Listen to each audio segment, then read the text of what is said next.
जय हिंद दोस्तों, आज की क्लास से हम लोग जानेंगे वो इंपॉर्टेंट क्वेश्चन देखेंगे जो हमारे आर्मी जीडी के एग्जाम में बार बार क्वेश्चन वहां पे रिपीट होते हैं। दोस्तों यहाँ पे आज हम लोग देखेंगे जो आपका 23 अप्रैल 2024 को शिफ्ट नंबर 1 था, वहां पे कैसे क्वेश्चन हमारे पेपर में आए थे, वो सारे क्वेश्चन हम लोग यहाँ प्रैक्टिस करेंगे। दोस्तों यकीन मान चलना, आपका जब भी एग्जाम लगेगा वहां पे रिपीटेड क्वेश्चन बहुत ज्यादा आपके पूछे जाते हैं। तो आप किसी भी एआरओ से वहां पे आते हो तो जो आपके प्रीवियस ईयर क्वेश्चन उनकी बहुत ज्यादा प्रैक्टिस आप वहां पे किया करिएगा। यहाँ पे हर क्वेश्चन आपको वही कराया जाएगा जो एग्जाम में बार बार आपके रिपीट होते हैं। तो हर क्वेश्चन आप प्रैक्टिस वहां पे जरूर करिएगा। हो सकता है कि कौन सा क्वेश्चन आपका जब पेपर वहां पे लगे वहां पे आपको देखने को मिल जाए, तो कोई भी क्वेश्चन आप इसकी बिल्कुल मत करिएगा। सारे क्वेश्चन की प्रैक्टिस आपको वहां पे करते हुए चलना है। दोस्तों जो हमारा पहला क्वेश्चन यहाँ पे जीके का आ जाता है। दोस्तों यहाँ पे जो अपने डेली क्लास होती है, शाम को 6 बजे डेली क्लास यहाँ पे होगी, तो जितना हो पे आप वहां पे लाइव क्लास अटेंड वहां पे किया करिए। वहां से आपको बेनिफिट ये देखने मिलेगा, आप कम से कम सीधा आपके सामने पेपर आएगा, आपकी प्रैक्टिस भी वहां पे हो जाएगी। 1 घंटे में कितने क्वेश्चन आप सही कर पा रहे हैं, कितने गलत कर पा रहे हैं, और कौन सा पार्ट आपका वीक है, कौन सा अच्छा है, इसकी भी तैयारी आप वहां पे कर सकते हैं। और यहाँ पे यकीन मान चल रहा है, यहाँ पे जो मैं आपको ये 100 सेट यहाँ पे कराने वाला हूँ, यानी जितने आपके पेपर वहां पे हो चुके वो तो मैं कराऊंगा ही कराऊंगा, इसके साथ साथ वो मैं इंपॉर्टेंट क्वेश्चन भी आपको यहाँ पे कराऊंगा जो आपके एग्जाम में 100% वहां पे देखने को मिल जाएंगे। बस ये ध्यान रखना, टोटल दोस्तों यहाँ पे जो मैं आपको ये 5000 क्वेश्चन कराऊंगा, सारे क्वेश्चन आप यहाँ प्रैक्टिस आप करिएगा। इसकी मैं पीडीएफ भी आपको वहां प्रोवाइड करा दूंगा, जो आपका एप्लीकेशन आने वाला, वहां से सारे सेट की पीडीएफ भी आप वहां पे डाउनलोड कर सकते हैं। तो पहला क्वेश्चन में क्या पूछा गया कि भारत के निम्नलिखित में से राज्यों में से किसमें आपका क्या दिया गणगौर त्योहार आपका मनाया जाता है। ये सारे क्वेश्चन हम लोग देखेंगे जो आपका 23 अप्रैल 2024 में शिफ्ट नंबर 1 था, वहां पे कैसे क्वेश्चन पूछे गए थे। आज तो सोचो हमारा इस प्रैक्टिस सेट का टारगेट रहेगा, ये आप मान चलो जो बच्चा 35 प्लस क्वेश्चन तक यहाँ पे सही कर पा रहा है, तैयारी सही चल रही है, बस उसे आप कंटिन्यू वहां बना के रखिएगा। और ये और ऑप्शन हमारे दिए गए थे जब हमारे एग्जाम में क्वेश्चन ये पूछा गया था। तो बताओ जो आपका गणगौर त्योहार है ये कौन से राज्य में आपका मनाया जाएगा। बताओ मणिपुर होगा, राजस्थान होगा, कर्नाटक होगा, केरल हो गया। हर क्वेश्चन इंपॉर्टेंट है, कोई भी क्वेश्चन आपको इसकी बिल्कुल वहां पे नहीं करना है। तो हम लोग क्या बताएंगे राइट आंसर, आप कहोगे सर हमारे एग्जाम में क्वेश्चन आया, हम कहेंगे option number B Rajasthan right answer यहाँ पे आपका हो जाता है। दोस्तों यहाँ पे जो आपका मणिपुर दिया गया ना, मणिपुर में एक आपका हरा ओबा त्योहार होता है जो बहुत ज्यादा एग्जाम में क्वेश्चन आपका पूछा जाता है। इसके बाद कर्नाटक राज्य में आपका एक उगादी त्योहार होता है जो एग्जाम में आता है। और सबसे वेरी इंपॉर्टेंट दोस्तों ये आपका हो जाता है जो आपका ओणम त्योहार है। सीधा सीधा क्वेश्चन क्या पूछा जाएगा, ओणम त्योहार निम्नलिखित में से कौन से राज्य में आपका मनाया जाता है। ये आपका वेरी इंपॉर्टेंट, इस पे ज्यादा फोकस करना, ये एग्जाम बहुत बार रिपीट वहां पे हो चुका है। अगले क्वेश्चन देखते हैं। देखो यहाँ पे आप ये काउंट करते हैं स्कोर आपका कितना वहां पे हो रहा है, कौन सा पार्ट वीक है, कौन सा अच्छा है, यानी जीके वाला हमारा अच्छा स्ट्रॉन्ग पॉइंट है, या फिर जो हमारे साइंस है साइंस अच्छी है। बस एक ही चीज कहूंगा, अगर ये क्लास आपको अच्छी लगे वीडियो को लाइक करना ना भूलेगा, और चैनल को आप सब्सक्राइब भी वहां पे कर लीजिएगा, ताकि जो आपकी 100 सेट मैं वहां पे कराऊं सभी के बारे में नोटिफिकेशन आपको तुरंत पहुंच जाए। और जो ये वैकेंसी हमारी आने वाली, इसका कुछ भी नया अपडेट आता उसका भी नोटिफिकेशन हमेशा आपको मिलता रहे। एक क्वेश्चन पूछा गया कि 13 अप्रैल 1919 को भारत में निम्नलिखित में से कौन सी घटना घटी थी, कौन सी घटना घटी थी, ये चीज हमसे यहां पूछी जा रही है। देखो पहला ऑप्शन क्या है, ककोरी षड्यंत्र, ये आपका दिया गया। दोस्तों ये कब घटना घटी थी, ये आप बताओगे 1925 में घटी थी, ये हमारा राइट आंसर इसका हो ही नहीं सकता। अगला दिया गया जलियांवाला बाग हत्याकांड, यही हमारा बिल्कुल राइट आंसर यहाँ पे आपका हो जाता है। दोस्तों यहाँ पे एक चीज ये काफी ज्यादा फेमस वहां पे हुआ था, ये घटना आपका अमृतसर में जनरल डायर के नेतृत्व में ब्रिटिश सेना द्वारा निहत्थे लोगों पे जो वहां पे गोलीबारी वहां पे कर दी गई, इसके कारण ये घटना काफी ज्यादा फेमस वहां पे आपकी हो गई थी। इसके बाद चौरी चौरा घटना आपको पता ही है, ये घटना कब हुई थी, आप कहोगे सर हम कहेंगे 19, ये सारे वर्ड्स भी याद करना। अभी ये क्वेश्चन आया, हो सकता है कुछ घुमा के आपसे दूसरा एक क्वेश्चन वहां पूछ लिया जाए। एक क्वेश्चन आपका ये है जो आपका कोमागाटा मारू घटना है, ये कहां पे हुई थी भाई? ये तो हुई थी कनाडा में घटना हुई थी। और कौन से वर्ष में हुई थी? आप कहोगे 1914 में कनाडा में ये घटना वहां पे आपकी घटी थी। ये हर क्वेश्चन इंपॉर्टेंट है, आपके पास ये सारे क्वेश्चन जरूर वहां पे होने चाहिए। कोई भी क्वेश्चन आपको इसके बिल्कुल वहां पे नहीं करना है। देखो वर्तमान में केरल के मुख्यमंत्री बताओ कौन यहाँ पे हो जाएंगे। दोस्तों यहाँ पे जीके जो अगर 15 क्वेश्चन यहाँ पे आते हैं, 3 क्वेश्चन कंफर्म मान चलना करंट अफेयर के आपको वहां पे देखने मिलेंगे, और उनमें एक क्वेश्चन आपका ये फिक्स वहां पे या तो किसी स्टेट के आपके जो मुख्यमंत्री उनका नाम पूछ लिया जाएगा, या फिर आपके जितने आपके नियुक्तियां होती है वो आपसे पूछे जाते हैं। सबसे इंपॉर्टेंट ये मान चलना, आपका जितनी बार अभी तक एग्जाम वहां पे हुए उनमें जो आपके मुख्यमंत्री है वो सभी राज्यों के आप रट लेना वहां पे, और उससे ज्यादा वो ज्यादा एग्जाम में क्वेश्चन पूछे जाते हैं जहां पे अभी जल्दी चुनाव हुए। जैसे अभी बिहार में चुनाव हुआ है तो ज्यादा ज्यादा चांस रहेंगे बिहार के मुख्यमंत्री का नाम बता दो वहां पे। यानी जब आपका एग्जाम वहां पे लगता है उस समय जहां चुनाव होते हैं वहां पे जो मुख्यमंत्री अपडेट वहां पे होती है या राज्यपाल कोई नियुक्त वहां पे होता है, वो ज्यादा चांस वहां पे रहते हैं उन क्वेश्चन के आने के। तो ये कम से कम आपको 28 राज्यों का सीएम आप बड़ी आसानी से वहां पे तैयार जरूर करके जाना, एग्जाम में क्वेश्चन आपका आता है। तो बताओ वर्तमान में केरल के मुख्यमंत्री कौन थे जब आपका ये 2024 में क्वेश्चन वहां पूछा गया था? देखो एक ऑप्शन है ओमन चांडी। क्या दिया गया? ओमन चांडी दिया गया। ये थे, मान लो ये कहां के थे? ये केरल के मुख्यमंत्री थे, लेकिन कब थे? ये आपके थे 2011 से लेके 2014 तक थे। तो ये तो हमारा राइट आंसर हो ही नहीं सकता। दूसरा ऑप्शन है ए के एंटनी, यहां पे दिया जा रहा है। ये दोस्तों आपके 1977 में सीएम बने थे, इसके बाद आपके 1995 में सीएम बने, इसके बाद 2001 में बने। तो ये भी हमारा राइट आंसर यहाँ पे नहीं होंगे। एक ऑप्शन आपका पिनाराई विजयन दिया गया, यही बिल्कुल राइट आंसर आपका यहाँ पे हो जाएगा।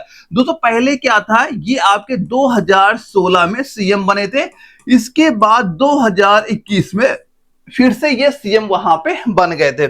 तो आपके एग्जाम में अगर केरल की बात की गई वहां पे, तो ऑप्शन नंबर सी में आपको सीधा सीधा टिक यहां पे आपको कर देना है।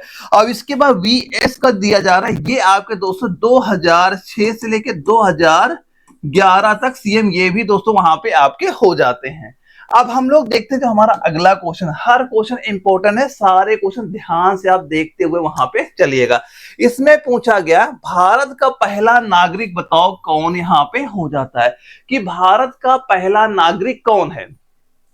पहला ऑप्शन है मुख्य न्यायाधीश, दोस्तों यहां पे दिया गया है, और दूसरा है प्रधानमंत्री, तीसरा राष्ट्रपति, और चौथा है विधायी विधायक यहां पे आपका दिया गया है।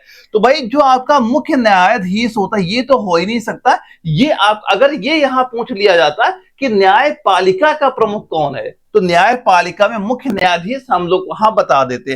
प्रधानमंत्री दोस्तों यहां पे दिया गया है। अगर यहां ये पूछा जाता कार्यपालिका का प्रमुख कौन है, तब हम प्रधानमंत्री का बताते, ये भी राइट आंसर नहीं होगा। अगला है राष्ट्रपति, दोस्तों यही आपका बिल्कुल राइट आंसर यहां पे आपका हो जाता है। भारत का पहला नागरिक कौन होता है, आप बताओगे राष्ट्रपति यहां पे आपका हो जाता है।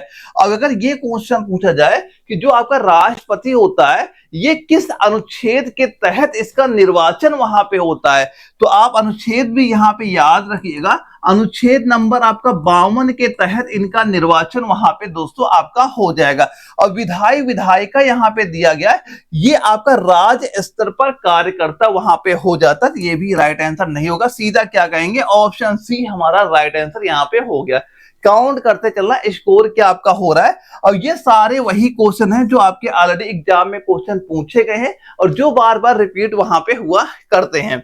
अगला क्वेश्चन आता है कि भारत के उत्तरी मैदानों में सबसे लंबी नदी क्या पूछी गई है। देखो यहां पे कंफ्यूज कभी ना होना कि लंबी नदी पूछी जा रही, चौड़ी नदी पूछी जा रही, क्या आपका पूछा जा रहा है कि इंडिया का पूछा जा रहा है या विश्व का पूछा जा रहा है, इस पे कंफ्यूज नहीं होता। यहाँ बहुत सारे क्वेश्चन आपके वहां कंफ्यूज वहां पे करते हैं। तो यहाँ पे हमसे पूछा गया भारत के उत्तरी मैदानों में किसका पूछा जा रहा है, उत्तरी मैदानों में सबसे लंबी नदी बताओ कौन सी यहाँ पे हो जाती है। देखो पहला ऑप्शन दिया गया गोदावरी। दोस्तों जो गोदावरी होती है उत्तरी भारत के नहीं, ये कहा गया होती है दक्षिणी भारत की। तो ये तो राइट आंसर यहाँ पे नहीं होगा। अगर यहीं पे ये क्वेश्चन पूछा गया होता कि दक्षिण भारत की सबसे लंबी नदी बताओ कौन सी होगी, तब तो हम गोदावरी बता देते हैं, लेकिन हमसे पूछा जा रहा है उत्तरी मैदानों का पूछा जा रहा है। दूसरा ऑप्शन है आपका यमुना। देखो यमुना क्या हो जाती है, ये आपकी गंगा की सहायक नदी है, तो ये भी राइट आंसर हमारा नहीं होगा। तीसरा है आपका गंगा, यही आपका राइट आंसर यहाँ पे हो जाएगा। अगर ये बात की जाए गंगा नदी की कुल लंबाई कितनी यहाँ पे हो जाती है, तो यहाँ पे सीधा बताओगे 2525 किलोमीटर इसकी लंबाई यहाँ पे आपकी हो जाती है, जो कि आपकी हिमालय से आपकी वहां पे निकलती है। और ब्रह्मपुत्र दोस्तों ये आपका क्या होता है, ये पूर्वोत्तर भारत में नदी आपकी वहां पे बहती है। तो राइट आंसर क्या हो गया हमारा, ऑप्शन सी आपका राइट आंसर यहाँ पे हो जाता है। अगले क्वेश्चन पूछा जा रहा है अर्जुन पुरस्कार विजेता जो आपके दीक्षा डागर, क्या दिया गया, दीक्षा डागर किस खेल से आपकी ये जुड़ी है। इनको अर्जुन पुरस्कार भी दिया गया, केवल हमसे पूछा गया दीक्षा डागर किस कौन सा गेम वहां पे खेलती हैं। तो बताइए, गोल्फ यहां दोस्तों दिया जा रहा, बताओ राइट आंसर क्या हो जाएगा। तो दीक्षा डागर जो है ये आपका गोल्फ ही दोस्तों आपको यहाँ पे खेलते हैं, और इन्हें दोस्तों आपका 2023 में अर्जुन पुरस्कार वहां पे दिया गया था। ये करंट अफेयर का ही क्वेश्चन आपका था, जब 2024 में एग्जाम आपका अप्रैल महीने में लगा था, ये क्वेश्चन आपका वहां पूछा गया था। दो यहाँ पे टेनिस की अगर हम लोग बात कर ले, तो टेनिस में एक सानिया मिर्जा खिलाड़ी आ जाती हैं, जिनको आपको अर्जुन पुरस्कार वहां पे दिया जा चुका है। अगला जो आपका बैडमिंटन यहाँ पे दिया गया है, तो बैडमिंटन में एक खिलाड़ी पीवी सिंधु है जिन्हें अर्जुन पुरस्कार मिल चुका है। और एक एथलेटिक्स की हम लोग यहाँ बात करें तो यहाँ पे नीरज चोपड़ा आ जाते हैं, जिनको अर्जुन पुरस्कार वहां पे आपका दिया जा चुका है। तो हमसे दीक्षा डागर का नाम पूछा गया, तो ये गोल्फ खेल वहां पे खेलते हैं, सीधा सीधा ऑप्शन ए राइट हम लोग बताएंगे। और दोस्तों जो आपने ये नोट्स यहाँ पे ले रखे हैं ना, जहां पे आपके जो साइंस में तीनों आपके कवर है, बायोलॉजी, फिजिक्स, केमिस्ट्री, और मैथ के प्रॉपर जो आपके नोट्स हैं, रीजनिंग के प्रॉपर जो आपके नोट्स हैं, जी के प्रॉपर जो आपके ये हैंड रिटन नोट्स आपके दिए गए, बस दोस्तों ये एक बार आप तैयार करके एग्जाम हॉल में बैठ जाना, आप यकीन मान चल एक ही क्वेश्चन यहां से बाहर नहीं जाएंगे। ये नोट्स में केवल आपको वही चीजें बताई गई जो आपके एग्जाम के लिए जरूरी वहां पे, ना तो उससे ज्यादा ना तो उससे कम, ताकि केवल आप वो चीजें पढ़ के जाओ कि हमारे पास, क्योंकि जैसे इसका एग्जाम डेट आती है टाइम वहां पे कम वहां पे नहीं मिलता। अगर ये नोट्स एक बार आपने तैयार कर लिए 100% एग्जाम आपका क्लियर हो जाएगा। और ये सारे नोट दोस्तों आपका जो एप्लीकेशन एनए वाला है, जैसे आप एनए वाला सर्च करो, इसी एप्लीकेशन सारे नोट्स मैंने वहां पे अपलोड कर दिए, वहां पे ये नोट्स एक बार ले लीजिएगा, बस तैयार करके एग्जाम के लिए वहां बैठ जाना, आपके 100% एग्जाम में क्वेश्चन आपको वहां पे दिख जाएंगे। इसके बाद दोस्तों जो हम लोग देखते हैं अगला क्वेश्चन क्या पूछा गया, संविधान में जो आपके मौलिक अधिकारों के संरक्षक कौन करता है। जो हमारे मौलिक अधिकार हैं भाई, इनका संरक्षक कौन करेगा वहां पे, ये चीज हमसे पूछी जा रही है। देखो पहला ऑप्शन है आपका राष्ट्रपति, भाई ये तो आपका राइट आंसर यहाँ पे हो ही नहीं सकता। दूसरा ऑप्शन है संसद दिया गया। देखो संसद क्या होता है, कानून बनाता है, केवल नए कानून बनाएगा, उसका संरक्षक वो नहीं होता है, तो ये भी राइट आंसर हमारा नहीं होगा। तीसरा ऑप्शन दोस्तों यहाँ पे सर्वोच्च न्यायालय आपका बिल्कुल राइट आंसर यहाँ पे हो जाता है। यानी दोस्तों आपका अनुच्छेद नंबर 32 के तहत मौलिक अधिकारों की ये क्या करता है, रक्षा वहां पे सर्वोच्च न्यायालय आपका वहां पे करता है। और कैबिनेट मंत्री भाई ये तो बिल्कुल ही वहां पे नहीं होंगे, ये कैबिनेट मंत्री क्या होते हैं, ये केवल कार्यकारी भूमिका आपकी वहां पे निभाते हैं। तो क्या बताएंगे हम लोग यहाँ पे, सर्वोच्च न्यायालय आपका राइट आंसर यहाँ पे हो जाता है। अब ये बता बुद्ध ने किस भाषा में अपने उपदेश वहां पे दिए थे। ये भाषा हमसे पूछी जा रही, किस भाषा में उपदेश वहां पे दिए। दो संस्कृत पहला यहाँ पे दिया गया। दोस्तों ये संस्कृत जो होती है बाद में आपके बौद्ध ग्रंथों में यूज की गई वहां पे, तो पहले तो ये भाषा वहां पे की ही नहीं जाती है। भोजपुरी भाषा ये तो आपकी आधुनिक भाषा यहाँ पे हो जाती है। पाली भाषा ये आपकी यहाँ पे राइट आंसर यहाँ पे हो जाती है। पाली बुद्ध के उपदेशों की एक मूल भाषा वहां पे थी। इसके बाद आपकी दोस्तों मगधी भाषा भी आपके यूज वहां पे करने लगे थे, लेकिन जो मेन भाषा आपकी थी पाली थी। ऑप्शन सी को आप यहाँ पे राइट आंसर यहाँ पे आपको बताना है।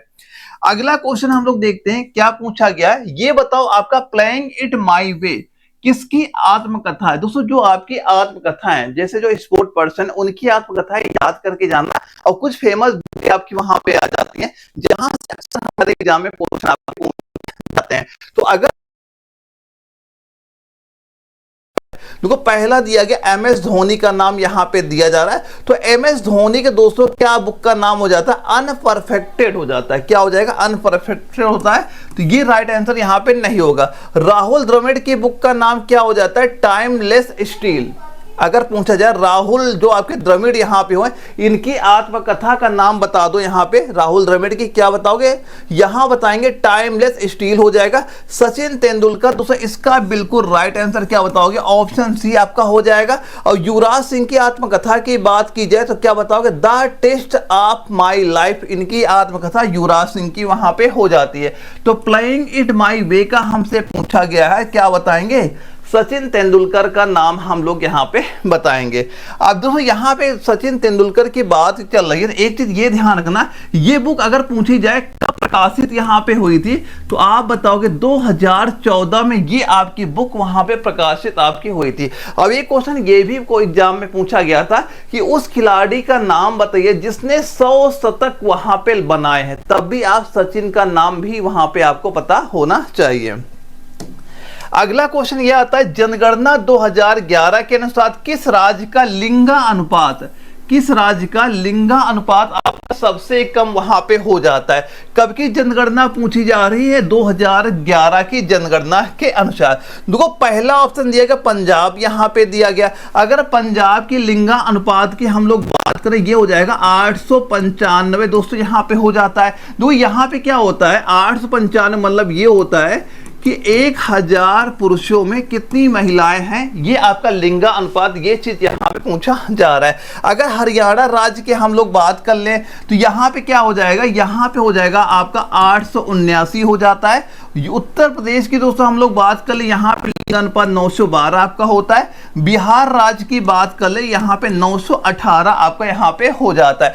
तो हम लोग यहाँ पे देख रहे हैं जो आपका ये 879 यानी हरियाणा राज्य में सबसे कम लिंगानुपात आपका यहाँ पे हो जाता है। तो अगर आपके एग्जाम में क्वेश्चन आया तो क्या कहोगे, ऑप्शन बी इसका राइट आंसर हमारा यहाँ पे हो जाएगा। क्या कह दोगे, ऑप्शन बी आपका बिल्कुल राइट आंसर यहाँ पे हो जाता है।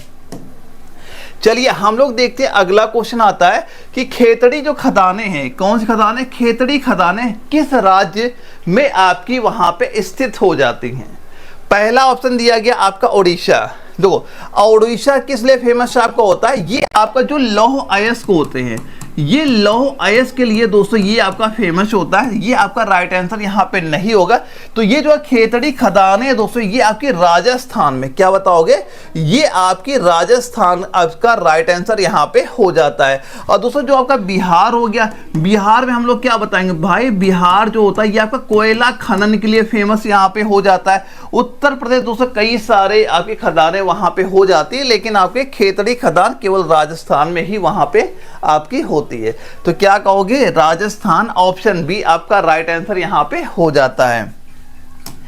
अगले क्वेश्चन की बात करें, इसमें पूछा गया है, ये बताओ मास्टर रैंक, जो आपकी एक मास्टर रैंक यहाँ पे होती है, किस रक्षा बल से संबंधित यहाँ पे होती है। जैसे अगर आप मान लो अभी आर्मी की तैयारी वहां पे कर रहे हो, इसमें जैसे आपकी जो पहली रैंक वहां पे दी जाती है, आप मान लो अग्निवीर रैंक आपको वहां पे दे देगी। इसके बाद जो वहां पे आपके 4 साल कंप्लीट वहां पे हो जाते हैं, जो आपकी अगली रैंक वहां पे आती है, वहां से आप प्रॉपर सिपाही वहां बन जाते हो। इसके बाद जैसे आपकी थोड़ी सर्विस 7 साल हो जाती है, तो वहां पे आपको मान लो नायक बनाया जाता है, फिर आप हवलदार आती है, फिर जेएसओ रैंक आती है, फिर सूबेदार मेजर की रैंक वहां पे आती है। तो वैसे एक रैंक आपकी होती है मास्टर रैंक है। ये पूछा गया किस रक्षा बल से आपकी संबंधित वहां पे होती है।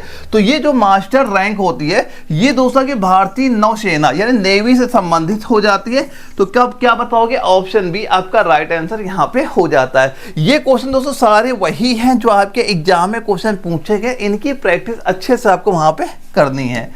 अगले क्वेश्चन पूछा गया, निम्नलिखित में से कौन सा अनुच्छेद भारत को राज्यों का संघ, बताओ राज्यों के संघ के रूप में आपका वर्णित वहां पे करता है। पहला दिया गया अनुच्छेद नंबर 1। दोस्तों क्या बताओगे, अनुच्छेद नंबर 1 ही आपका राइट आंसर यहां पे हो जाता है। अनुच्छेद नंबर 1 जो होता है ये भारत को राज्यों का संघ वहां पे घोषित करता है। अगर अनुच्छेद नंबर 2 की हम लोग यहां बात कर ले तो ये क्या बताता है, नए राज्यों के प्रवेश का प्रावधान वो करता है कि अगर कोई नया राज्य बनता है किस अनुच्छेद के तहत बनेगा, वो आपका 2 आएगा। अनुच्छेद नंबर 3 के हम लोग बात करें, इसमें क्या होता है, जो राज्यों के गठन और सीमाओं के बदलने की अनुमति वहां पे होती है। जैसे आपने देखा होगा जो उत्तर प्रदेश को डिवाइड करके आपका उत्तराखंड वहां बनाया गया था, यानी जो राज्य की जो सीमाएं वहां पे डिवाइड की जाती हैं, तो वो किस अनुच्छेद में आता है, अनुच्छेद नंबर 3 में आएगा। एक अनुच्छेद नंबर 4 यहां पे दिया गया, ये क्या होता है, कानूनों को संवैधानिक दर्जा आपका ये प्रोवाइड वहां पे कराता है। फिलहाल हम लोग क्या कहेंगे, ऑप्शन नंबर 1 आपका राइट आंसर यहां पे हो जाता है। अगला क्वेश्चन आता है, निम्नलिखित में से कौन सी योजना 2023 में शुरू की। दोस्तों ये आपको करंट अफेयर क्वेश्चन हो जाता है। अब आपका एग्जाम 2026 में अप्रैल महीने में लगेगा जाके वहां पे, तो आपके जो एग्जाम में करंट अफेयर क्वेश्चन वहां पे आएंगे, ये आपका 2025 और 26 के बीच में वहां पे पूछे जाएंगे। यहां पूछा गया 2023 में कौन सी योजना की शुरुआत वहां पे की गई थी। तो पहला दोस्तों आपका दिया गया पीएम कुसुम योजना, आपके ये दिया गया। दोस्तों ये योजना आपकी 2023 में ना होकर 2019 में आपके शुरू वहां पे की गई थी, और ये आपकी सौर ऊर्जा के लिए वहां पे शुरू की गई थी। अगला दोस्तों पीएम विश्वकर्मा योजना, यही आपका ऑप्शन बी आपका राइट आंसर यहां पे हो जाता है। इसमें दोस्तों दो, अब इसके बाद एक दिया गया पीएम जन आरोग्य योजना, दोस्तों आपके दी जा रही। ये योजना दोस्तों आपकी 2018 में लॉन्च हुई थी, जो स्वास्थ्य बीमा के लिए आपकी ये वहां पे शुरू की गई थी। अगला है पीएम किसान योजना। दोस्तों ये भी योजना दोस्तों आपकी 2019 में शुरू की गई थी, जिसे में क्या होता, जो किसानों की आय का एक स्रोत था। किसानों कुछ वहां पे सब्सिडी, कुछ पैसे वहां पे प्रोवाइड आपके किए जाते हैं, किसमें, पीएम किसान योजना के तहत वहां पे दिए जाते थे। तो राइट आंसर क्या बताओगे, ऑप्शन बी आपका राइट आंसर यहां पे हो जाता है। दोस्तों काउंट कर लेना कि जीके में कितना स्कोर आपको वहां पे हो रहा है, क्योंकि जो सबसे ज्यादा कम स्कोर बच्चों का आता है वो जीके में ही आता है। इसके बाद मैथ्स रीजनिंग बिल्कुल नॉर्मल ही आपके एग्जाम में आती है। अगर थोड़ी बहुत बेसिक कैलकुलेशन भी आपको पता होगी तो वो सारे क्वेश्चन बड़ी आसानी से आप वहां पे बना लोगे। अगला क्वेश्चन आता है, ये बताओ 1885 में स्थापित भारतीय राष्ट्रीय कांग्रेस के पहले अध्यक्ष बताओ, किसके, राष्ट्रीय कांग्रेस के पहले अध्यक्ष का नाम बता दो। पहला ऑप्शन दिया गया मोतीलाल नेहरू का, यहां पे दिया गया। भाई जो मोतीलाल नेहरू थे ना, ये अध्यक्ष तो थे, लेकिन कब थे, 1919 लेके 1928 में ये अध्यक्ष वहां पे बने थे। इसके बाद दो WC बनर्जी, ये आपका ऑप्शन बी ही हमारा बिल्कुल राइट आंसर यहां पे हो जाता है। ये क्या हो जाएंगे, ये आपके कांग्रेस के संस्थापक अध्यक्ष भी दोस्तों आपके वहां पे हो जाते हैं। जवाहरलाल नेहरू की अगर हम लोग बात कर लें, ये आपके 1929 के बाद और कई बार अध्यक्ष वहां पे थे। पहली बार ये आपके 1929 में इसके अध्यक्ष वहां बनते हैं। महात्मा गांधी की बात कर ले तो महात्मा गांधी दोस्तों आपके 1924 में कांग्रेस के अध्यक्ष वहां पे बने थे। तो ये भी क्वेश्चन कई बार एग्जाम में आ चुका है कि महात्मा गांधी कांग्रेस के अध्यक्ष कौन से वर्ष में वहां बने थे, तो आपको ये डेट वहां पे पता होनी चाहिए, क्या, 1924 की। तो ये सारे पॉइंट आप देखते चलना, आप देखना क्वेश्चन कैसे कैसे आपसे पूछे जा सकते हैं कि थोड़ा बहुत, केवल थोड़ा सा चेंज होगा, पूरा क्वेश्चन का आंसर ही आपका वहां पे बदल जाएगा। अब यहां दोस्तों हमारे साइंस के क्वेश्चन स्टार्ट हो जाएंगे। अब हम लोग देखेंगे 15 कैसे कैसे क्वेश्चन हमारे साइंस के वहां पूछे जाते हैं, और जो नोट्स आपको दे रखे हैं अगर आपने तैयार कर लिए, एग्जाम में क्वेश्चन वहां सीधे सीधे आपको दिखेंगे, क्योंकि वो सारे नोट्स आपके जो एग्जाम लेवल है उसका जो पैटर्न है उसके अकॉर्डिंग ही सारे नोट्स वहां पे आपके तैयार किए गए हैं। एक क्वेश्चन पूछ रहा है, कोशिका में नाभिक की खोज किसने की, किसकी, नाभिक की खोज बताओ किसने वहां पे की थी। देखो पहला ऑप्शन आपका रॉबर्ट ब्राउन, यही हमारा राइट आंसर हो गया। हम क्या कहेंगे, नाभिक की खोज रॉबर्ट ब्राउन ने वहां पे की थी। अगर पूछा जाए कब इसकी खोज की थी, तो आप यहां बताओगे 1831 में इसकी खोज, 1800 क्या बताओगे, 1831 में इसकी वहां पे खोज आपकी की गई थी। और यह खोज आपकी कोशिका सिद्धांत के विकास में महत्वपूर्ण भूमिका भी आपकी वहां पे निभाई थी। अगला ऑप्शन दोस्तों यहाँ पे गोल्जी का दिया जा रहा है। इन्होंने किसकी खोज की दोस्तों, इन्होंने कई सारे उपकरणों की खोज वहां पे की थी। ये बस उपकरण यहाँ पे लिख लेना। एक नाम बोमान का यहाँ पे दिया जा रहा है। तो बोमान ने दोस्तों किडनी में आपकी बोमोन कैप्सूल की खोज वहां पे आपकी की थी। और फाउंटेन की अगर हम लोग बात कर ले यहाँ पे, तो भाई इन्होंने ऐसी कोई खोज यहाँ पे नहीं की थी। फिलहाल आप क्या कहोगे, रॉबर्ट ब्राउन ही हमारा राइट आंसर हो जाता है। और ये आपका इंपॉर्टेंट क्वेश्चन भी यहाँ पे होता है एग्जाम में कई सारे। ये आपका जो ट्रेडमैन के एग्जाम वहां पे होते हैं उसमें ये क्वेश्चन, मतलब पहले क्या होता है, ये क्वेश्चन जब फिक्स वहां पे रहता था कि अगर ट्रेडमैन में कोई एग्जाम आया वहां पे, तो ये क्वेश्चन लगभग आपका हर उसमें देखने को मिल जाता था। तो इंपॉर्टेंट क्वेश्चन मान के इसे अच्छे से वहां पे जरूर तैयार करिएगा। अगला क्वेश्चन क्या पूछा जा रहा है, अच्छा ये बताओ गर्भाशय में आपका भ्रूण को पोषण प्रदान करने वाला कौन सा ऊतक यहाँ पे दोस्तों आपका हो जाता है, उस ऊतक का नाम आप यहाँ पे बताइए। तो अगर हम इसके चारों ऑप्शन यहाँ पे देखते हैं, पहला ऑप्शन दोस्तों आपको दिया गया यहाँ पे फैलोपियन जो आपका ट्यूब यहाँ पे दोस्तों आपका दिया गया, ये क्या होता है, ये दोस्तों आपका निषेचन के लिए जिम्मेदार होता है। ये तो हमारा राइट आंसर हो ही नहीं सकता। दूसरा ऑप्शन आपका ओवेंट्रिकल यहाँ पे दिया गया दोस्तों, ये आपका ट्यूब का ही दूसरा आपका हिस्सा होता है, ये भी राइट आंसर हमारा नहीं होगा। तीसरा आपका दोस्तों प्लेसेंटा यहाँ पे दिया गया, ये भ्रूण को पोषण और सुरक्षा प्रदान वहां पे करता है। क्या कहेंगे, ऑप्शन सी आपका राइट आंसर यहाँ पे हो जाता है। एक आपका दोस्तों विली यहाँ पे दिया गया, विली क्या होता है, ये छोटी उंगली जैसी संरचनाएं वहां पे होती हैं जो कि आपका अवशोषण का काम वहां पे करती हैं। तो फिलहाल राइट आंसर क्या बताओगे, प्लेसेंटा, ऑप्शन सी आपका राइट आंसर यहाँ पे हो जाता है। अगले क्वेश्चन की हम लोग बात करें जो आपका जब एग्जाम 2024 में वहां पे हुआ था, क्या हमसे पूछा गया, ये बताओ मटर के पौधे एक दूसरे पर चढ़ने के लिए किसकी सहायता वहां पे लेते हैं। पहला दोस्तों ऑप्शन है पत्तियां, तो भाई पत्तियां तो हो ही नहीं सकता भाई, पत्तियां से क्या होता है, ये संश्लेषण के लिए यूज होती है। कहाँ के लिए, संश्लेषण के लिए, भोजन बनाने के लिए इसका यूज वहां पे होता है। दूसरा दोस्तों आपका जड़ें यहाँ पे दी जा रही हैं, तो भाई जो जड़ें होती ये भी राइट आंसर नहीं होगा क्योंकि ये पोषण ग्रहण के लिए आपकी वहां पे यूज होती है। तीसरा दोस्तों लताएं जो आपका दिया गया, ऑप्शन सी आपका राइट आंसर यहाँ पे हो जाता है। फूल भी नहीं होगा दोस्तों, फूल क्या होता है, ये केवल आपके प्रजनन के लिए वहां पे यूज वहां पे आता है। तो क्या बताओगे, लताएं, आपका ऑप्शन सी यहाँ पे राइट आंसर हो जाता है। तो काउंट करते चलना दोस्तों क्या स्कोर आपका यहाँ पे हो रहा है, क्योंकि ये आपके वो सारे क्वेश्चन हैं जो आपके एग्जाम में पूछे जा चुके हैं और जो अक्सर वहां पे रिपीट भी आपके हुआ करते हैं। अब ये बताओ माइटोकॉन्ड्रिया को कोशिका का पावर हाउस क्यों कहा जाता है, वेरी इंपॉर्टेंट क्वेश्चन है, कई बार आपके एग्जाम में ये क्वेश्चन भी आपका वहां पूछा जा चुका है। देखो पहला ऑप्शन क्या है, वो प्रोटीन उत्पन्न करते हैं, ये दिया गया। भाई ये तो आपका राइट आंसर हो ही नहीं सकता है। भाई जो प्रोटीन होता है ये तो आपका राइबोसोम के द्वारा उत्पन्न होता है, माइटोकॉन्ड्रिया कोई काम ही वहां पे नहीं होता है।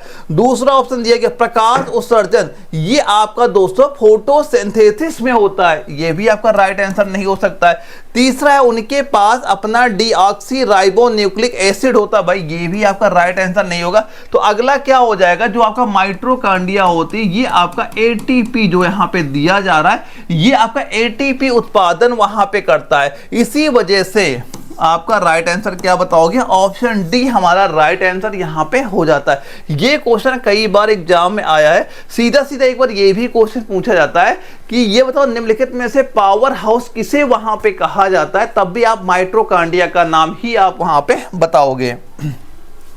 अगला क्वेश्चन देखते हैं, मनुष्य में बौनापन किसके लिए जिम्मेदार वहां पे होता है, बौनापन किसके लिए आपका जिम्मेदार वहां पे आपका दोस्तों होता है, ये पूछा गया।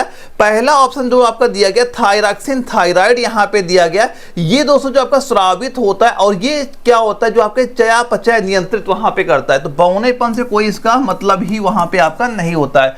इसके बाद जो आपके पिट्यूटरी ग्लैंड यहां पे दिया गया, ये ऑप्शन बी आपका राइट आंसर यहां पे हो जाता है। दोस्तों इसमें क्या होता है, एक हार्मोन वहां पे निकलता है और वो हार्मोन की वजह से क्या होता है, इसकी मात्रा जब ज्यादा हो जाती है, कम होती है, अगर आपकी यहां से हार्मोन जो निकलता है इसकी मात्रा वहां पे कम अगर हो गई तो वहां पे क्या होता है, बौनापन का जो आपका लक्षण होता है ये आपका वहां पे दिखाई पड़ने लगता है। ये आपका इंपॉर्टेंट भी हो जाता है, कई बार एग्जाम में क्वेश्चन आपका पूछा गया है। ये अगला ऑप्शन यहाँ पे सी दिया जा रहा है दोस्तों, जो आपका एड्रेनालाइन दिया जा रहा है ये तनाव स्रावित वहां पे करता है। अगला जो आपका अग्न्याशय यहाँ पे दोस्तों दिया गया, अग्न्याशय क्या होता है, ये आपका इंसुलिन स्रावित करता है, जो आपका मधुमेह से संबंधित वहां पे हो जाता है। तो फिलहाल क्या बताएंगे, पिट्यूरी आपका राइट आंसर यहाँ पे हो जाएगा। क्या बताओगे, पिट्यूरी ग्लैंड आपका राइट आंसर यहाँ पे हो जाता है। अब बताओ कार्बन की संयोजकता क्या यहाँ पे होती है, क्या किसका पूछा गया है, कार्बन की संयोजकता बता दो क्या वहां पे होती है।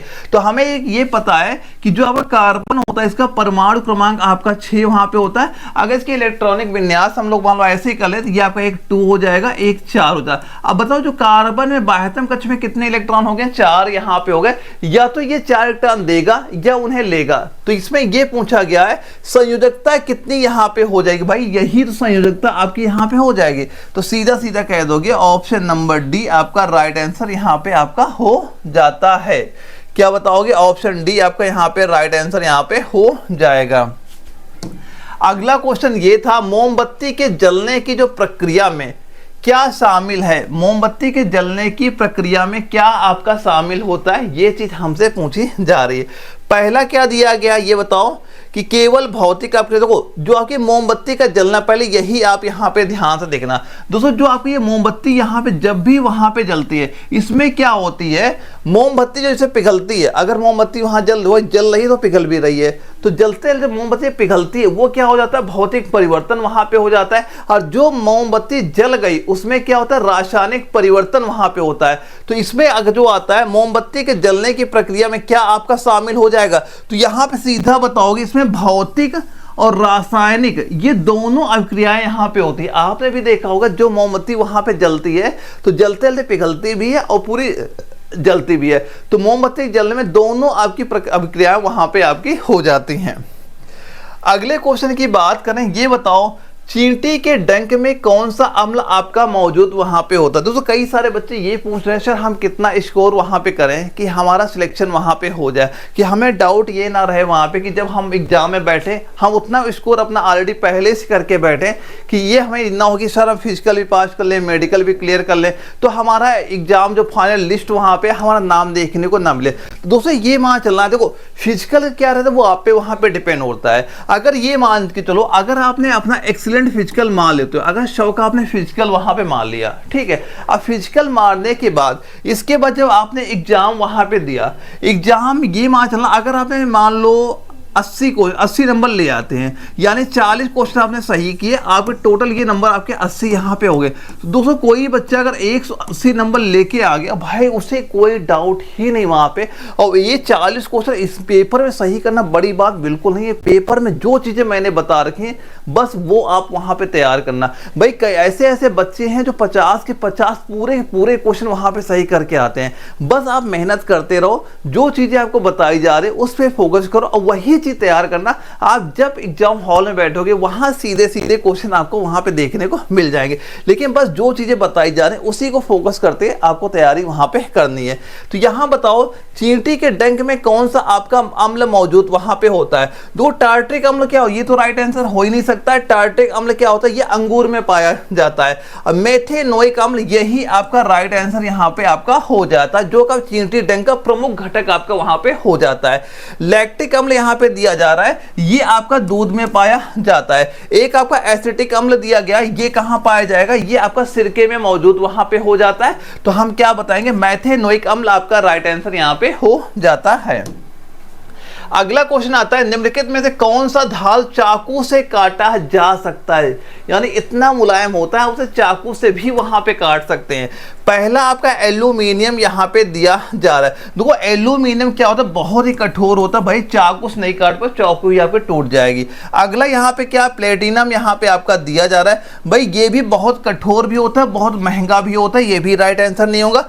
तांबा भी दोस्तों आपका राइट आंसर यहाँ पे हो ही नहीं सकता है। अब इसके बाद देखो जो आपका सोडियम ही आपका राइट आंसर यहाँ पे हो जाता है। सोडियम अत्यधिक नरम भी हो धातु है, जो चाकू से बड़ी आसानी से काटी आपकी वहां पे जा सकती है। तो क्या बताओगे, ऑप्शन डी आपका राइट आंसर यहाँ पे हो जाता है। अगले क्वेश्चन की बात करें, कार्बन निम्नलिखित में से कौन सा बंधक बनाता है। अभी मैंने बताया था इसका इलेक्ट्रॉनिक विन्यास जो हमने किया था, मान लो 2 और 4 हो गया था, परमाणु क्रमांक क्या बताया हमने 6 इसका बताया था वहां पे। अब ये बताओ 4 इलेक्ट्रॉन बाहर अगर यहाँ पे होते हैं तो ये क्या करेगा, 4 इलेक्ट्रॉन दे भी सकता है और ले भी सकता है। तो जब लेना देना दोनों एक साथ कुछ भी कर सकता है, यहाँ पे कौन सा बॉन्ड बनता है वो हम सभी को पता है, सहसंयोजक बंध बनेगा। ऑप्शन बी आपका राइट आंसर यहाँ पे हो जाएगा। क्या बताओगे? सहसंयोजक बॉन्ड आपका वहां पे बनता है। ऑप्शन बी आपका राइट आंसर यहाँ पे हो जाता है। अगले क्वेश्चन की बात करें, बताओ सूर्य से पृथ्वी तक ऊष्मा किस विधि से स्थानांतरित होती है? सूर्य से पृथ्वी तक ऊष्मा किस विधि से आपके स्थानांतरित यहाँ पे होती है? पहला दिया गया चालन। भाई ये चालन तो केवल आपका ठोसों में ही आपका हो सकता है। किसमें? ठोस में। दूसरा आपका संवहन, संवहन दोस्तों आपका ये द्रवों में होता है। तीसरा आपका संचालन यहाँ पे दिया जा रहा है। संचालन दोस्तों ये भी हमें गलत हो जाएगा। चौथा क्या होता है? विकिरण। ऑप्शन डी आपका राइट आंसर यहाँ पे हो जाता है, क्योंकि दोस्तों विकिरण के लिए कोई भी माध्यम की आवश्यकता नहीं पड़ती, चाहे कोई आपका निर्वात ही वहां पे होता है। तो निर्वात में अगर पूछा जाए, निर्वात में कौन से प्रक्रिया होती है? आप बताओगे विकिरण। तभी तो होता है, सूर्य से जो ऊष्मा होती है पृथ्वी तक वहां पे आसानी से आ जाती है। तो क्या बताओगे? विकिरण आपका राइट आंसर यहाँ पे हो जाता है।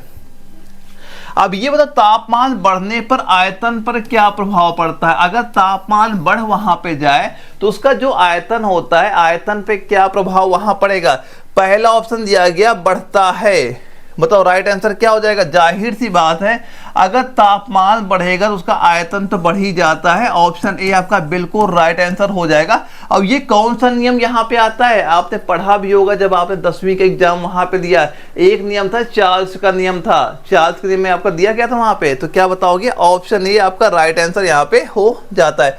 देखो अगला दिया गया है दाब। देखो दाब बढ़ने पे क्या होता है? आयतन क्या होता है? घटता है। हमने क्या पूछा था? दाब बढ़ेगा, आयतन घटेगा। ये किसका नियम था? आप बताओगे बॉयल का नियम वहां पे आपका हो जाता है। तो सीधा सीधा हम लोग देखते हैं कि आपका ऑप्शन ए हमारा राइट आंसर यहाँ पे हो गया। अगले क्वेश्चन पूछा गया, निम्नलिखित में से कौन सा यंत्र केवल हृदय संबंधी समस्याओं का आकलन करने के लिए उपयोग यहाँ पे किया जाता है? हृदय संबंधी समस्याओं को देखने के लिए भाई पहला ही ऑप्शन हमारा दे दिया गया एग्जाम हॉल में, ECG। देखो ये इसमें कोई भी क्वेश्चन आपके एग्जाम में पूछा जा सकता है, तो आप हर क्वेश्चन की प्रैक्टिस अच्छे से वहां पे करते हुए चलिएगा। क्या बता दिया? ECG आप यहाँ पे आप बता दोगे। ऑप्शन ए आपका राइट आंसर यहाँ पे हो जाता है। दोस्तों यहाँ पे आपका MRI जो आपका दिया गया है, ये आपका मस्तिष्क और जोड़ों के लिए उपयोगी होता है। MRI टेस्ट कहाँ पे कहता है? मस्तिष्क, दिमाग के लिए वहां पे होता है। एक आपका एक्सरे यहाँ पे दिया हो। आपने देखा होगा जब किसी को फ्रैक्चर हो जाते हैं, एक्सीडेंट होता है, हड्डी टूट जाती है, तो क्या कहते हैं? भाई एक्सरे करा लो। ये हड्डियों को देखने के लिए वहां पे यूज होता है। CT स्कैन दिया जा रहा है। ये शरीर जो अंदर के अंग होते, कहते नहीं भाई मान लो गुर्दा फेफड़ा कुछ भी खराब हो गया, कहते जा CT स्कैन करा लो जाके। तो वो क्या होता है, जो शरीर के अंदर के पार्ट होते हैं उनको देखने के लिए CT स्कैन का प्रयोग वहां पे आपका किया जाता है। इसके बाद अगला क्वेश्चन ये पूछा गया है, यदि वोल्टेज 32V और धारा 2 एम्पियर है तो प्रतिरोध का मान बता दो यहाँ पे कितना आपका हो जाता है। तो एक सिंपल, तो प्रतिरोध बताओ यहाँ पे कितना आपका हो जाएगा। तो यहाँ पे प्रतिरोध दोस्तों आपका हो जाएगा, यहाँ पे देखो R बराबर क्या दिया गया है, हो जाएगा आपका वोल्टेज बटे धारा। ये इसका दोस्तों आपका सिंपल सा फार्मूला आपका हो जाता है, V बराबर IR। तो आपने हाई स्कूल में पढ़ा ही होगा जब आपने एग्जाम की अपनी तैयारी वहां पे कर रहे होगे। हमसे प्रतिरोध का पूछा जा रहा है, जो वैल्यू दी जा रही सारे वैल्यू लिखो। यहाँ V क्या दिया गया, वोल्टेज कितना आपका है 32 है, यहाँ पे रखा 32। और I क्या होगी, धारा कितनी 2 एम्पियर, तो बटे 2 कर दिए, बराबर क्या हो गया आपका 16। इसका मात्रक क्या कहोगे, ओम आपको यहाँ पे हो जाता है। तो राइट आंसर कितना हमारा हो गया, 16 ओम कह दोगे। ऑप्शन डी सीधा सीधा आपका राइट आंसर यहाँ पे हो गया। सेम ऐसे क्वेश्चन आपके पेपर में आएंगे, और ऐसे क्वेश्चन जो पेपर है बच्चे वहां पे घबरा के ऐसे क्वेश्चन के आंसर वहां पे नहीं देते, और आपको ये गलती बिल्कुल नहीं करना, सारे क्वेश्चन के आंसर आपको वहां पे देते हुए चलना है। अगला क्वेश्चन पूछा गया, किसी वस्तु द्वारा तय की गई कुल पथ की दूरी को क्या कहा जाता है? यानी किसी वस्तु द्वारा तय की गई कुल पथ जो दूरी को क्या वहां पे कहा जाएगा? पहला क्या दिया है कि दूरी, भाई दूरी तो ही कहोगे, और क्या कह दोगे भाई? कोई पथ आप मान लो तय कर रहे हो रास्ता उसका, तो बीच की जो रास्ता आपने तय करोगे भाई दूरी तो होगी। आप मान लो एक पॉइंट ए था, ए पॉइंट से आप यहाँ पे बी पॉइंट पे आ गया, और ये जो बीच की क्या कहलाएगी, ये आपकी दूरी तो यहाँ पे कहलाती है। तो पहला ये ऑप्शन हमारा क्या हो जाएगा, राइट आंसर यहाँ पे हो जाता है। अगर इसका एसआई मात्रक कभी आपसे पूछ लिया जाए, आप याद रखना एसआई मात्रक आपका मीटर यहाँ पे आपका हो जाता है। क्या बताओगे, मीटर आपका राइट आंसर यहाँ पे हो जाता है। और वेग का फार्मूला दोस्तों क्या होता है बताओगे, वेग बराबर दूरी बटे समय आपका यहाँ पे हो जाता है। और वेगता क्या होता है, वेगता विस्थापन बटे समय आपका हो जाता है। त्वरण दोस्तों क्या होता है, ये वेग में परिवर्तन, त्वरण बराबर क्या होता है, वेग परिवर्तन बटे समय तो होता है फार्मूला वहां पे। तो फिलहाल हम लोग देखते हैं कि हमारा राइट आंसर क्या हो जाएगा, ए नंबर आपका हो जाएगा। काउंट करते चलना क्या स्कोर यहाँ पे आपका हो रहा है। जिसने 35 कर लिए मात्रा, तैयारी आपकी बिल्कुल वहां पे सही चल रही है। अब यहाँ दोस्तों हमारे मैथ के क्वेश्चन आपके स्टार्ट हो जाते हैं। मैथ दोस्तों बिल्कुल आपके नॉर्मल एग्जाम में आती है। अगर मैथ है कि आपका बेसिक भी वहां पे सही है तो ये आप क्वेश्चन बड़ी आसानी से वहां बना लोगे। बिल्कुल इजी सवाल आते हैं मैथ के। अभी आप ये मैथ के जो मैं 15 क्वेश्चन कराऊंगा ना, आप तुरंत क्वेश्चन देखोगे, आंसर उसका वहां पे तुरंत मारोगे। पहला क्वेश्चन क्या दिया गया, 11 को 100 से भाग देने पर दशमलव रूप में बताओ क्या हो जाएगा। सिंपल सा पूछा जा रहा है कि यानी कि 11 को 100 से हमें भाग करना है। 11 है भाई, 100 से आप भाग कर दो। हमें पता है अगर कोई संख्या यहाँ पे नीचे है 100 लिखियो, तो जितने अंक बाद दशमलव, 1 है 2 है, 2 अंक काउंट किया, 1 अंक हो गया, 2 यहाँ दशमलव आप सीधा लिख दो। तो क्या कह दोगे, इसको हम 0.11 तो यहाँ पे लिख सकते हैं। तो 0.11 हमारा कहाँ दिया गया, आपका हो गया ऑप्शन ए में हमारा दिया गया।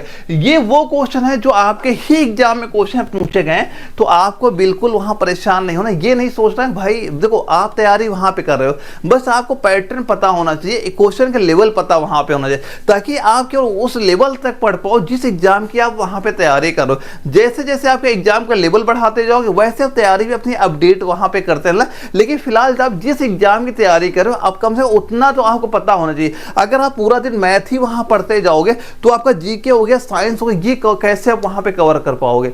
तो आपको उसमें उनमें ज्यादा फोकस उनमें करना। मैथ मैंने बता रखा बिल्कुल नॉर्मल आएगी। जितने क्वेश्चन मैंने आपको नोट्स में वहां पे दे रखे, बस एक बार तैयार करके पेपर हॉल में बैठना, एक भी क्वेश्चन वहां से बाहर नहीं जाएगा। अगला क्वेश्चन देखो मैथ में क्या दिया गया, यदि कुल अंक आपके 400 हैं और कोई लड़की 70% अंक प्राप्त करती है, बताओ उसके अंक कितने हो जाएंगे। बस सिंपल से निकालना है कि अगर हमारे 400 अंक यहाँ पे हो गए, उसका 70% निकाल दो। 70 बटे 100 आप कर दोगे, ये 2 जीरो सीधे सीधे कट गए, 7 चौक 28 कर दोगे, 280 आप सीधा सीधा क्या बोल दिया, हमारा राइट आंसर यहाँ पे हो गया। कितने नंबर हो गए, 280 आपके हो गए। ऑप्शन डी पे आप सीधा सीधा टिक वहां मार के निकल लोगे। सेम यही पैटर्न आपका पेपर में होने वाला है। अगला क्वेश्चन देखो, एक व्यक्ति था देखो 24 बटे 3 गुणे 2 को, बताओ सरलीकृत करने का परिणाम वहां पे क्या होगा। भाई गुणा भागी तो आपको यहाँ पे दिया गया, क्या दिया गया, यहाँ पे लिखा गया 24 लिखा गया बटे 3 गुणे 2। देखो हम जैसे 3 गुणे 2 करो भाई कितना हो गया, 6 हो गया। और 24 जैसे 6 के भाग करते हैं कितने बार जाएगा, आप कहोगे भाई हम तो कहेंगे सर 4 बार जा रहा है। तो सीधा सीधा आपने कह दिया ऑप्शन बी हमारा राइट आंसर यहाँ पे हो जाएगा। तो मैं तो आप ऐसे क्वेश्चन देखते हैं उनके आंसर वहां मार दो, यही लेवल आपका वहां पे होने वाला है। अभी सारे क्वेश्चन देखना, अभी जिन बच्चों का भी हमारा 35 प्लस नहीं गया ना, अब उनका 35 प्लस बड़ी आसानी से वहां पे होने वाला है। अगला क्वेश्चन आता था 0.64 को भिन्न के रूप में लिखो। क्या लिखा है, 0.64 को भिन्न के रूप में। भाई देखो इसको भिन्न के रूप में क्या किया, हम यहाँ पे देखो ये 64 लिख दिया यहाँ पे। अब यहाँ क्या अंक बाद दशमलव है, 1 अंक हुआ 2 अंक हुआ, तो जितने अंक 12 2 जीरो आप यहाँ पे लगा दो। अब 4 से काट दो, यहाँ पे 4 से काटा कितना हुआ 25 हो गया।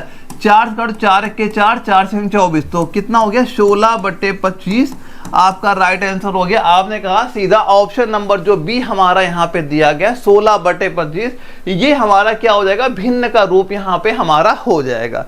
तो बड़ी आसानी से आप इनके आंसर वहां पे दे लोगे। अगला सवाल देखें क्या दिया गया, 2 और 3 का महत्तम समापवर्तक। तो महत्तम समापवर्तक क्या होता है, जो दोनों में कॉमन वहां पे हो।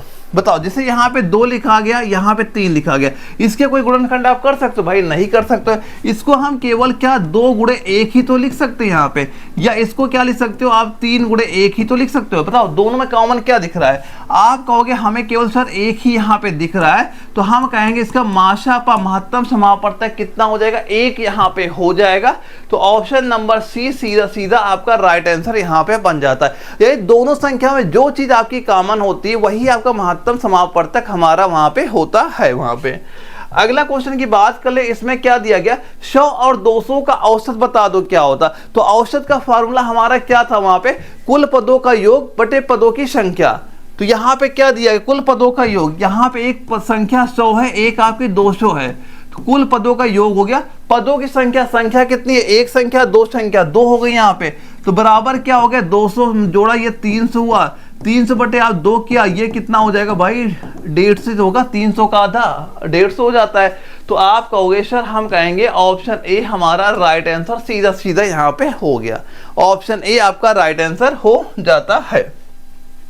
अब बताओ, प्रथम 4 सम संख्याओं का औसत। पहले तो आप ये लिखो 4 सम संख्या हमारी पहली कौन हो जाएंगी। हम यहाँ नंबरिंग करते, एक संख्या यहाँ लिखेंगे, दूसरी यहाँ, तीसरी यहाँ, चौथी यहाँ। तो पहले हमें पता है सम संख्या कौन सी होती है, सम संख्याएं वो संख्याएं होती हैं जो संख्याएं 2 से डिवाइड वहां पे हो जाती है। तो पहली सम संख्या हम क्या लिख दिए, 2 हमारी हो गई, दूसरी इस क्या हो गई, 4 हो गई, तीसरी आपकी 6 हो गई, चौथी आपकी क्या बताओगे, 8 होगी। अब इसका औसत पूछा गया, औसत का फॉर्मूला अभी मैंने बताया, कुल पदों का योग बटे पदों की संख्या। तो इनका योग करो, इनको आपने सिंपल से जोड़ दिया, बटे पदों की संख्या, 2 2 4 संख्याएं हमारी हो गई, ऊपर जोड़ो कितना हो गया, 4 2 6 6 6 12 12 8 20 हो गया, 20 बटे आप यहाँ पे 4 कर दोगे, 4 से सीधा सीधा आपने काटा, क्या हो गया, 5 यहाँ पे हो गया। तो इनका औसत आपने क्या कहा, सीधा सीधा ऑप्शन 5 आपका, ऑप्शन बी यहाँ पे राइट आंसर यहाँ पे हो जाता है। क्या हो जाएगा, 5 आपका राइट आंसर यहाँ पे हो जाएगा। अब एक सवाल में ये हमसे पूछा गया, यदि मूलधन आपका 200 रुपए, ब्याज दर आपकी 8% और समय आपका 2 वर्ष है, तो साधारण ब्याज बता दो क्या हो जाता है। तो हमें एक सिंपल से पता है, जो आपका सिंपल इंटरेस्ट का फार्मूला क्या हो जाता है, मूलधन गुणे दर गुणे समय बटे आपका 100 यहाँ पे होता है। तो यहाँ बताओ, तो साधारण ब्याज बराबर क्या हो जाएगा, मूलधन आपका 200 रुपए दिया गया, यहाँ पे आपने लिखा 200, दर आपकी कितनी दी जा रही, 8% दी गई, समय आपका कितना दिया गया, 2 वर्ष दिया गया, बटे आप यहाँ पे 100 किया, ये 2 0 सीधे सीधे आपने काटे, 8 दूना 16 16 दूना 32। तो क्या हो जाएगा आपका, सीधा सीधा बताओगे, सिंपल इंटरेस्ट कितने रुपए निकल के आ गया, वो आपका हो गया 32 रुपए यहाँ पे हो गया। तो 32 किस में आ रहा है, ऑप्शन नंबर सी में आ रहा है, यही हमारा राइट आंसर इस क्वेश्चन का यहाँ पे हो जाता है। अगले क्वेश्चन की बात करें, बताओ आयत में कितने सीड्स होते हैं भाई, किनारे कितने आयत में हैं। ऐसे ऐसे क्वेश्चन आते हैं जो आप देखोगे बस आंसर मार दोगे। तो आयत की बात की जा रही है, कितने सीड्स हो जाएंगे भाई, सबको पता है, छोटा बच्चा भी होगा बोल देगा, 4 सीड्स होते हैं, 4 कोण हुए तो 4 सीड्स ही तो वहां पे हो जाएंगे। तो कितने बता दोगे, ऑप्शन डी आपका राइट आंसर यहाँ पे हो जाता है। अब ये बताओ 2 सेंटीमीटर लंबाई और 3 सेंटीमीटर चौड़ाई वाली आयत का परिमाप बता दो क्या होता है। तो आयत का परिमाप का फॉर्मूला क्या हो जाता है, तो यहाँ पे सिंपल सा आप बताओगे, इसके परिमाप बराबर हो जाएगा 2 और फिर लंबाई प्लस चौड़ाई यहाँ पे हो जाएगा। तो हमें पता है लंबाई क्या दी गई है, एक आपकी 2 सेंटीमीटर, एक आपकी 3 सेंटीमीटर, तो बराबर क्या होगा 2 गुणे 2, इनको जोड़ा कितना 5 हो गया, बराबर आप कर दोगे 10, यहाँ पे आपका राइट आंसर हो जाएगा। क्या बोल देंगे 10 सेंटीमीटर, इसका आपका क्या हो जाएगा, परिमाप यहाँ पे हो जाएगा हमारा, ऑप्शन ए राइट आंसर यहाँ पे हो जाता है। तो ये क्वेश्चन का आपका लेवल रहेगा आपके पेपर में। तो ऐसे क्वेश्चन बस प्रैक्टिस करते हो, जितने भी आपके एग्जाम, हर एग्जाम में सारे क्वेश्चन यहाँ पे कराऊंगा, बस सारे क्वेश्चन आप नोट जरूर करते हुए यहाँ पे चलिएगा। इसके बाद एक क्वेश्चन पूछा गया, निम्नलिखित अनुपात को सरलतम रूप में व्यक्त कीजिए। तो यहाँ पे 3 मीटर लिखा गया, यहाँ पे 90 सेंटीमीटर आपका दिया गया।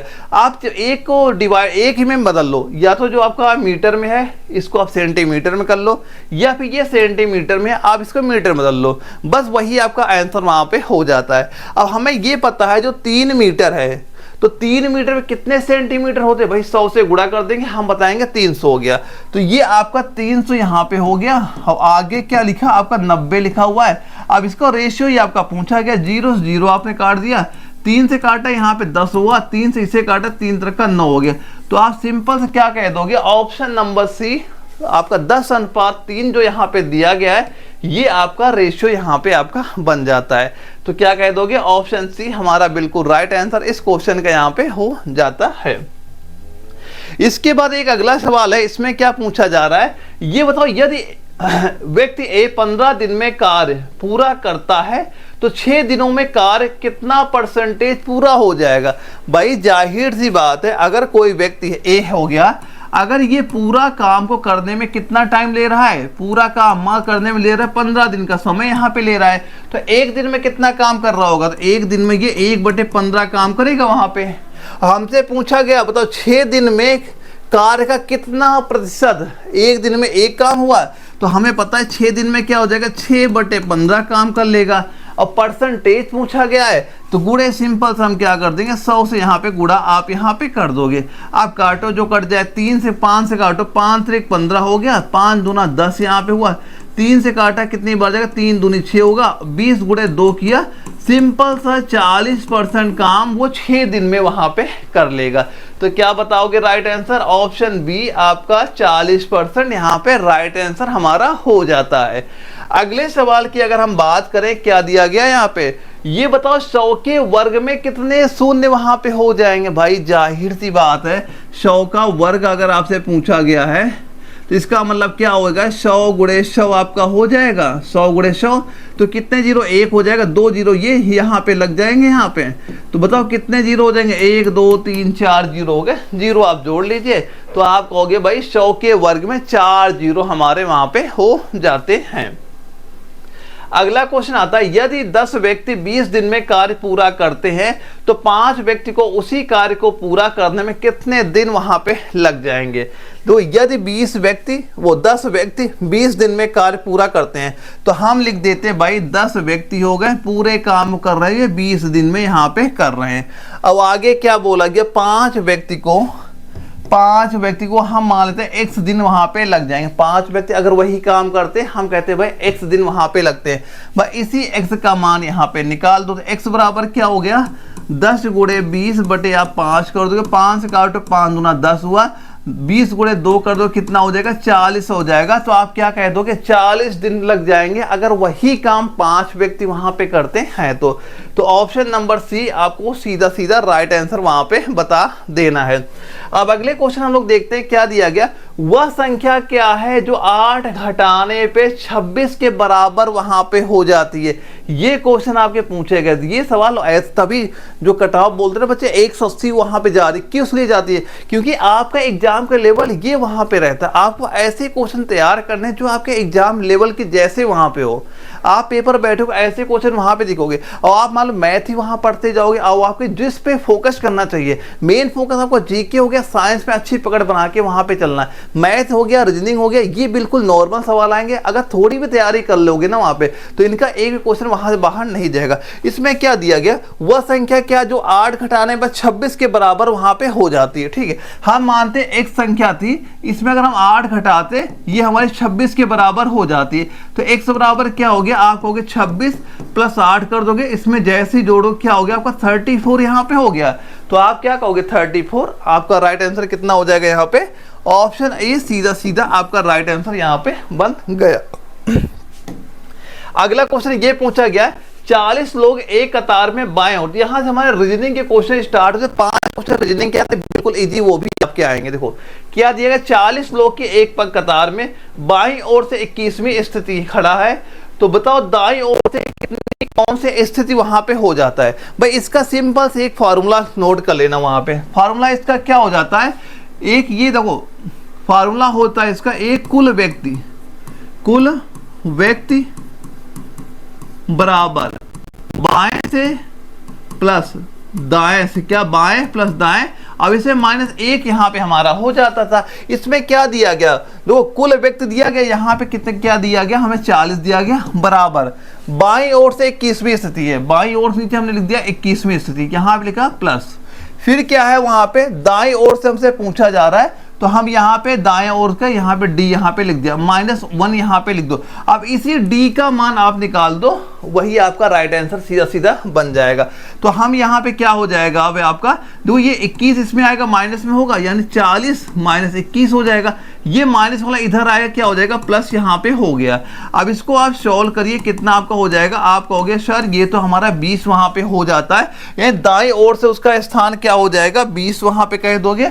ऑप्शन नंबर डी आपका राइट आंसर होता है। ये फॉर्मूला याद करना, यहाँ से बहुत सारे क्वेश्चन आगे जो प्रैक्टिस हम लोग सॉल्व करेंगे वहां पे आपको देखने को मिलेंगे। अब ये सारे क्वेश्चन आपके एग्जाम में ही पूछेंगे और आपको ऐसे क्वेश्चन की प्रैक्टिस वहां पे हमेशा करते हुए चलना है। अगले क्वेश्चन में ये दिया गया है, दिए गए शब्द को उल्टे शब्दकोश क्रम में लिखो। उल्टे शब्दकोश क्रम में व्यवस्थित करें और बताओ तीसरा आने वाला शब्द बता दो क्या हो। उल्टा क्रम क्या होता है, देखो आपको पता है, जिसे आपने कहा ए बी सी ऐसे होता है। उल्टा क्रम क्या हो जाएगा, हम मान लो जेड हो गया, वाई हो गया, ऐसे जो चलेगा उल्टा क्रम में। ये जो आपका अल्फाबेट वहां पे देगा उसका पूछा गया, और उसमें आपसे पूछा गया तीसरे नंबर पे कौन सा शब्द वहां पे आएगा। ये शब्द दिए गए, इनमें बताओ तीसरे नंबर पे कौन यहाँ पे आता है। हम इनकी नंबरिंग कर देते हैं, पहले नंबर में क्या आएगा, दूसरे नंबर में क्या कौन सा आएगा, तीसरे में क्या आ जाएगा, चौथे में क्या आ जाएगा। जो वर्ड हमारा यहाँ पे आ गया वही आपका राइट आंसर यहाँ पे हो जाता है। देखो कैसे चेक करोगे, यहाँ पे देखो पहले हमने देखा टी सभी में दिया गया, टी हमने छोड़ दिया, टी हमने काउंट नहीं किया। देखो ये तो आपने ऐसे क्वेश्चन बहुत सारे देख ही लिए होंगे कि देखो आप ये देखो पहला टी हमने चेक किया, फिर आप देखोगे ए तो किसी में नहीं आ रहा है, बी तो किसी में नहीं आ रहा है, सी तो किसी में नहीं आ रहा है। ऐसे आपने देखे में बहुत सारे क्वेश्चन की प्रैक्टिस वहां पे की होगी। और जो मैंने नोट्स आपको दे रखे ना, ये पूरा टॉपिक के मैंने सारे इंपॉर्टेंट क्वेश्चन वहां पे दे रखे कि क्या क्या क्वेश्चन यहाँ पे आपके बन सकते हैं, उसकी प्रैक्टिस कर लेना, आपका यहाँ क्वेश्चन बन जाएगा। इसकी नंबरिंग कर ले अगर हम यहाँ पे, तो पहले नंबर पे दोस्तों यहाँ पे क्या बन जाएगा, आप कहोगे टूगेदर आएगा, TOGETHER टूगेदर यहाँ पे हो गया। अगर दूसरे नंबर की हम दोस्तों बात करें क्या आएगा, टेम्पल, TEMP टेम्पल यहाँ पे हो गया। अगर तीसरे नंबर दोस्तों हम लोग बात करें यहाँ पे क्या आ जाएगा, टेम्पर आ जाएगा, टेम्पर यहाँ पे आपका हो गया। और चौथे नंबर दोस्तों लास्ट में हमारा जो बच रहा है यही आपका यहाँ पे देखने को मिल जाएगा। लास्ट को हमसे मतलब ही नहीं, हमें केवल देखो लास्ट वाला क्या आ गया, ये तो आएगा आपका टेक्निक यहाँ पे जो दिया गया TECHNIQUE ये। लेकिन जो हमारा टेम्पर तीसरे नंबर का पूछा गया है, तो आप क्या कह दोगे, ऑप्शन नंबर जो आपका डी यहाँ पे दिया गया है ये हमारा राइट आंसर यहाँ पे हो। इसमें कुछ नहीं होता, देखो पहले हमने क्या किया, देखो टी होता, बताओ पहले यहाँ पे क्या आएगा, ई दिया गया है, यहाँ पे ओ दे दिया गया। उल्टा क्रम का मतलब क्या होता है, कौन सबसे लास्ट में आ रहा है उसे आप पहले लिख दो वहां पे, तो हमारा ये राइट आंसर हो ही नहीं सकता था। ऐसे क्योंकि अल्फाबेट वहां पे चेक करके आपको आंसर वहां पे निकालना है। और ऐसे क्वेश्चन मैंने जो आपको नोट्स वहां पे दे रखे पूरा इसका टॉपिक के मैंने सारे कम से कम आपको मान चलना 70 क्वेश्चन यहाँ पे बना के दिए हैं कि क्या क्या चीजें आपसे पूछी जा सकती है, उसकी प्रैक्टिस बस वहां पे कर लीजिएगा। अगला क्वेश्चन ये आता है, श्रेणी को पूर्ण करो। बताओ 2 है, 6 है, 14 है, 30 है, बताओ आगे क्या यहाँ पे आपको देखने को मिल जाएगा।